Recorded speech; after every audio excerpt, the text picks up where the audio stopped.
வார்த்தை எழுது. பெருமையினால் துன்மார்க்கன் நிலை பெறுவதில்லை, அழிந்து போவான். பெருமையினால் துன்மார்க்கன் அழிந்து போவான். விசுவாசத்தினால் நீதிமான் நிலைத்திருப்பான். கர்த்தரோ பரிசுத்த ஆலயத்தில் இருக்கிறார். அவரை ஆராதிக்கிறவர்கள் எல்லாரும் ஆறுதலாயிருப்பார்கள். விக்கிரகங்கள் ஒன்றுமில்லை, அவைகளை வழிபடுகிறவர்களும் ஒன்றுமில்லாமல் இல் பொருளாவார்கள். ஏசையா உம்மை விட யாரும் இல்லை, ஏசையா உம்மை விட்ட யாரும் இல்லை, ஏசையா உம்மை விட யாரும் இல்லை, ஏசையா நீங்க போதும் எனக்கு, நீங்க போதும் எனக்கு, நீங்க போதும், நீங்க போதும், நீங்க போதும் எனக்கு, நீங்க போதும் எனக்கு, நீங்க போதும் எனக்கு, நீங்க போதும், நீங்க போதும், நீங்க போதும் எனக்கு. உம்மை விட்டா யாரும் இல்லை, ஏசையா உம்மை விட யாரும் இல்லை, ஏசையா உம்மை விட்டா யாரும் இல்லை, ஏசையா உம்மை விட யாரும் இல்லை, ஏசையா. கர்த்தருடைய பரிசுத்த நாமத்திற்கு மகிமை உண்டாவதாக. ஆண்டவராய் இயேசு கிறிஸ்துவின் நாமத்தில் உங்களை வரவேற்கிறேன். கர்த்தர் உங்களை ஆசீர்வதிப்பாராக. ஆபகுக் 2ஆம் அதிகாரம். ரெண்டு கேள்வி கேட்டார் முதல் அதிகாரத்தில்.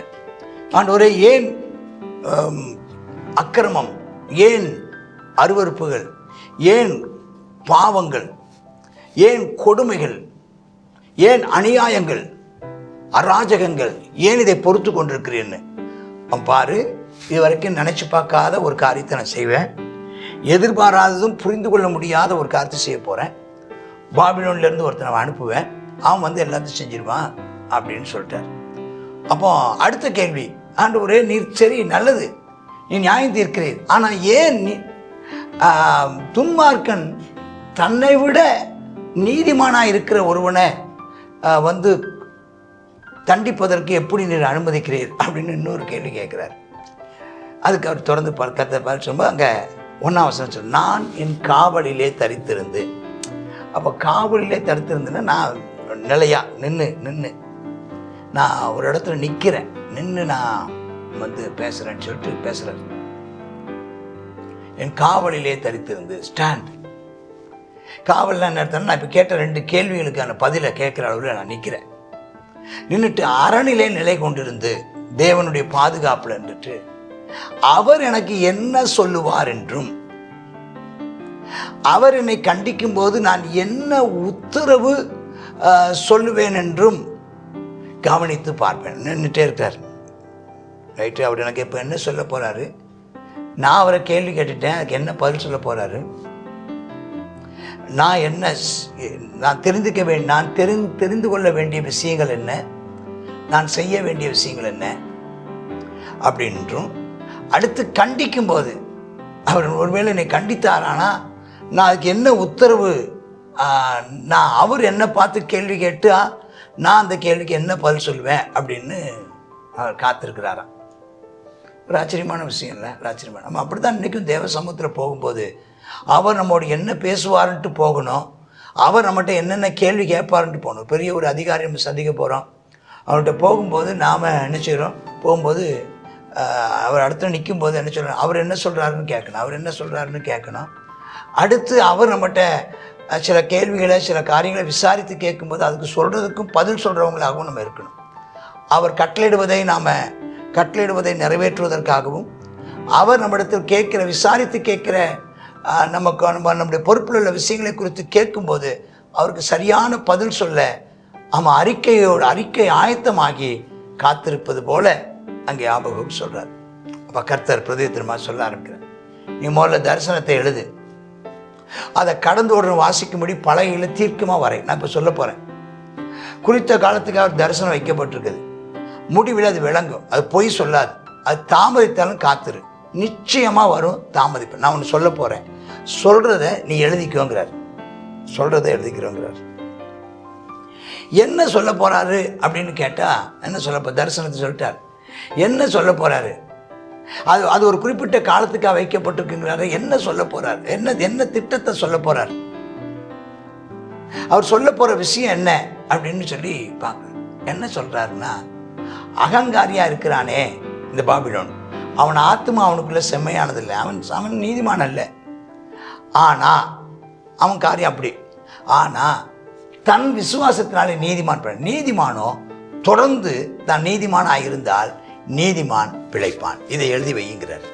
துன்மார்க்கன் ஒருபோதும் செழிப்பதில்லை, நீதிமான் ஒருபோதும் தோற்பதில்லை. அல்லேலூயா. என்ன எழுதி வைக்க சொல்றாரு? பெரிய எழுத்துல என்ன வைக்கிறாரு? துன்மார்க்கன், பெருமைக்காரன், பெத்தரிக்கம்னு ஒரு வார்த்தை வருது, மிஞ்சி பேசுறவன். துன்மார்க்கன் நிலை நிற்பது இல்லை, விசுவாசத்தினாலே நீதிமான் பிழைப்பான், நிலைத்திருப்பான்.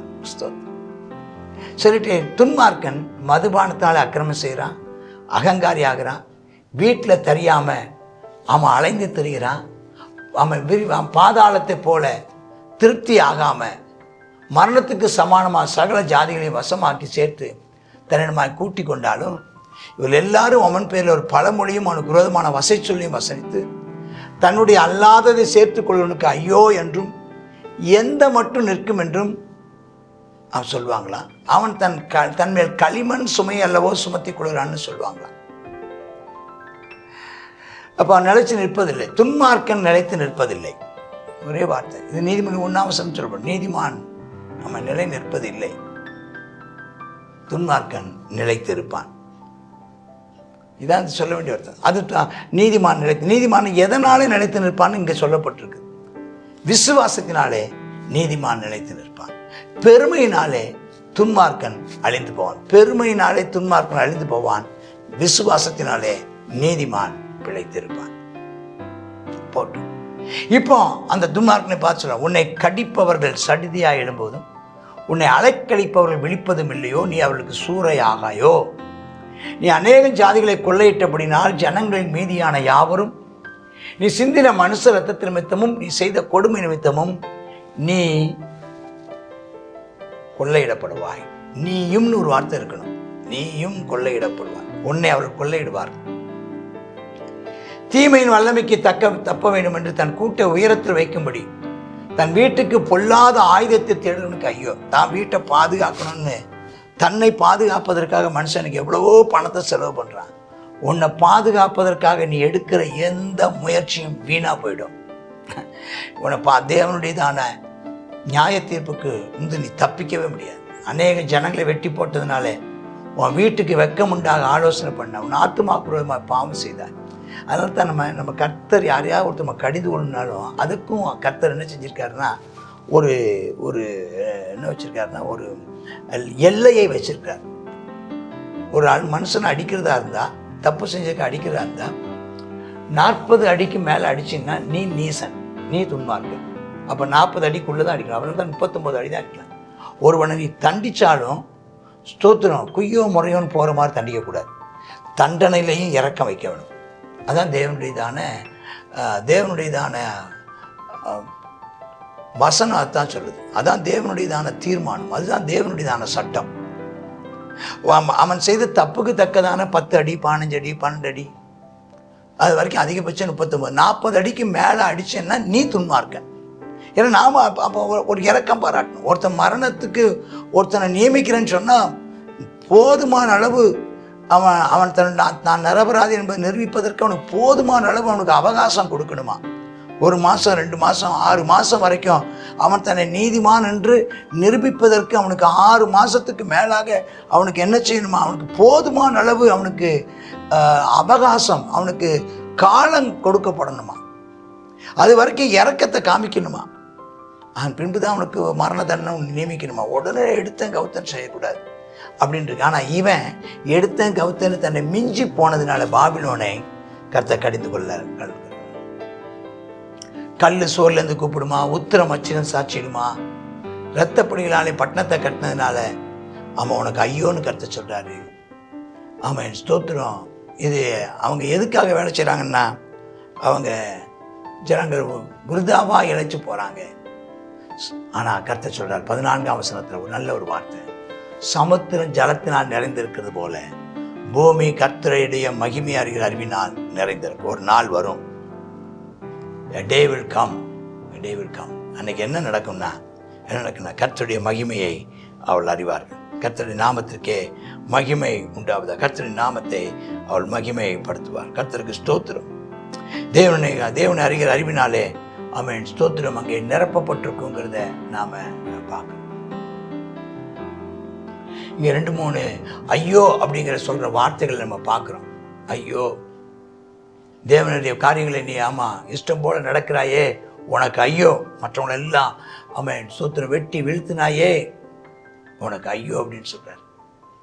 ஆமென் ஸ்தோத்திரம். அடுத்ததாக இன்னொன்று சொல்றாரு, உன்னுடையதான பெருமை, உன்னுடையதான தேவனுக்கு எல்லாம் நான் கையினால் செஞ்சேன்னு சொல்லி ஜனங்களுடையதான அந்த அவர்களுடையதான கொள்ளை பொருளினால உன் வீட்டை நிரப்பினாயே, உனக்கு ஐயோ. 3ஆவதாக இன்னொரு ஐயோ சொல்றார், தன் தோழருக்கு குடிக்க கொடுத்து தன் துருத்தி அவர்கள் அண்டையிலே வைத்து அவருடைய நிர்வாணங்களை பார்க்கும்படி அவளை வெறிக்க பண்ணுகிறவனுக்கு ஐயோன்னு கருத்து சொல்றார். நீ பாவம் செய்வது மட்டுமில்லாமல் மற்றவர்களையும் பாவம் செய்ய காரணமாக இருப்பாயானால் நீ பயங்கரமான அழிவு உனக்கு வரும். நீ பாவம் செய்வது மட்டுமல்லாமல் நீ மற்றவர்களையும் பாவம் செய்ய பண்ணுவது, நீ உபச்சாரம் பண்ணுவதும் அல்லாமல் ஸ்தோத்திரம் களங்கமில்லாதவர்களையும் உன்னுடைய உபச்சார வேசித்தனத்துக்கு களங்கமில்லாதவர்களை நீ உட்படுத்துகிறாயே, உனக்கு விரோதமா ஐயோ என்று சொல்லி கர்த்தர் சொல்றார். என்ன பயங்கரமா இருக்குல்ல, பயங்கரம். அடுத்தவங்களோட வேடிக்கை பார்க்கறியா? அடுத்தவங்களுடைய ஆபாசத்தை பார்க்கிறாயா? உனக்கு ஐயோன்னு கருத்து சொல்ற. நீ மகிமையினால் அல்ல லட்சியினால் நிரப்பப்படுவாய். நீயும் கர்த்தருடைய வலதுகை இருக்கிற பாத்திரம் உன்கிட்ட வரும். மகிமை லட்சியினால் வாந்தி பண்ணி போடுவாய். கொடுமை உன்னை மூடும். நீ சிந்த ரத்தத்துக்காக ஆமென் ஸ்தோத்திரம் உனக்கு பால் கடிப்பு உனக்கு வரும். கலங்க பண்ணுவார். நீ நம்பியிருந்ததான உன்னுடைய விக்கிரகம், சித்திரக்காரன் செய்த சொரூபம், அந்த ஊமையான தெய்வம் ஸ்தோத்திரம் எல்லாம் எண்ணத்துக்கு உதவும். நீ நம்பி இருக்கிறதான அந்த விக்கிரகங்கள் ஒன்றுமில்லை. நீ மரத்தை பார்த்து விழிங்கிற, கல்லை பார்த்து எலும்புங்கிற, உனக்கு ஐயோ. அது பொண்ணும் வெள்ளியுமான தகட்டால் மூடப்பட்டிருக்கு, சுவாசம் இல்லை. நீ நம்பி இருக்கிற நம்பிக்கை வீணானது. ஆனால் கர்த்தரோ வென்றால் மகா பரிசுத்த ஸ்தலத்துல வீற்றிருக்கிறார். கர்த்தரோ வென்றால் பரிசுத்த ஆலயத்தில் இருக்கிறார். பூமி எல்லாம் முன்பா இருக்கும். அசுத்தமான இடத்துல விக்கிரகங்கள் இருக்கும். ஆனால் மகிமையான இடத்துல தேவனுடைய ஆலயம் இருக்கிறது. ஆலயம் இருக்கிற இடம் பரிசுத்தம். அதனால தான் கர்த்தர் ஒருபோதும் தம்முடைய பரிசுத்த ஸ்தலத்தை அசுத்தமாக்க, கல்லர் குகையாக்க, விளையாட்டு ஸ்தலமாக்க ஒரு நாளும் ஆண்டு அனுமதிக்க மாட்டார். நீ விளையாடு, கர்த்தருடைய ஆலயத்தில் அல்ல. ஸ்தோத்திரம். நீ இந்த பாபிலோனியர்கள் துணிஞ்சு தேவனுடைய ஆலயத்தில் வந்து அதை பகடி பண்ணார்கள், கேலி பண்ணார்கள், பரியாசம் பண்ணார்கள். அங்கே அவர்கள் அடிக்கப்பட்டார்கள். இதற்கு ஸ்தோத்திரம்.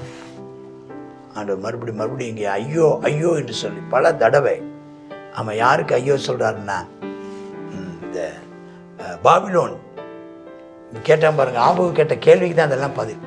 ஆபுக்கு என்ன பதில் கிடைச்சிருக்குது? அந்த பாபிலோன்களும் பாபிலோனியர்களையும் நான் அவர்கள் மேலே நான் நியாய தீர்ப்பை பண்ணுவேன். நான் அவர்களை நிர்மூலமாக்குவேன். அவர்கள் ஒன்றுமில்லாமல் போவது மட்டுமில்லாமல் ஸ்தோத்திரம் அவர்கள் வணங்கின அவருடைய விக்கிரங்களும் ஒன்றுமில்லாமல் போகும். உன்னையோ நான் திரும்ப கூட்டி சேர்ப்பேன் சொல்லிட்டு 20ஆம் வசனம் அடுத்த ஒரு வார்த்தை, கர்த்தர் பரிசுத்த ஆலயத்தில் இருக்கிறார். தேவன் எப்போதும் அரசாளுகிறவராக இருக்கிறார். பூமி எல்லாம் அவருக்கு கீழாய் இருக்கிறது. 2 வார்த்தை எழுது. பெருமையினால் துன்மார்க்கன் நிலை பெறுவதில்லை, அழிந்து போவான். பெருமையினால் துன்மார்க்கன் அழிந்து போவான். விசுவாசத்தினால் நீதிமான் நிலைத்திருப்பான். கர்த்தரோ பரிசுத்த ஆலயத்தில் இருக்கிறார். அவரை ஆராதிக்கிறவர்கள் எல்லாரும் ஆறுதலாயிருப்பார்கள். விக்கிரகங்கள் ஒன்றுமில்லை, அவைகளை வழிபடுகிறவர்களும் ஒன்றுமில்லாமல் இல்பொருளாவார்கள். நானோ கர்த்தரை பின்பற்றுவேன். நானோ அவரையே விசுவாசித்து வார்த்தையின்படி நடந்து நீதிமானாய் என்னை காத்துக்கொள்வேன். கர்த்தர் எனக்காக யாவையும் செய்து முடிப்பார். ஆமேன், ஆமேன். God bless you.